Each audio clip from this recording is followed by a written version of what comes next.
Unti-unti nang umiinit ang usapan sa pagpasok ng Team Probinsyano sa hit, kapamilya action series na FPJ's Batang Quiapo, na patuloy na namamayagpag sa primetime TV.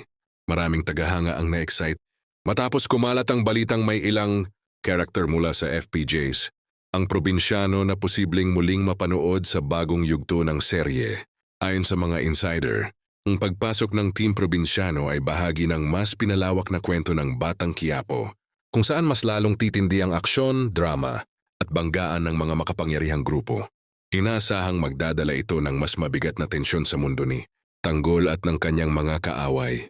Para sa mga manonood, malaking nostalgia, ang hatid ng posibilidad na muling makita ang mga karakter na minsang minahal at sinubaybayan sa loob ng maraming taon. Bagamat wala pang opisyal na kumpirmasyon kung sino-sino ang eksaktong papasok, malinaw na layunin ng produksyon na pasabikin at bigyan ng bagong kulay ang takbo ng kwento. Hindi rin maikakaila na ang pagsasama ng Team Probinsyano sa Batang Quiapo ay maituturing na isang makasaysayan, lalo't parehong likha at inspirasyon ni FPJ ang dalawang serye. Isa itong patunay na patuloy na pinapanday ng ABS-CBN ang kanilang mga kwento upang manatiling relevant at kapanapanabik sa modernong audience. Habang hinihintay ang opisyal na anunsyo, patuloy namang tumataas ang expectations ng publiko sa mga susunod na linggo ng FPJ's Batang Quiapo.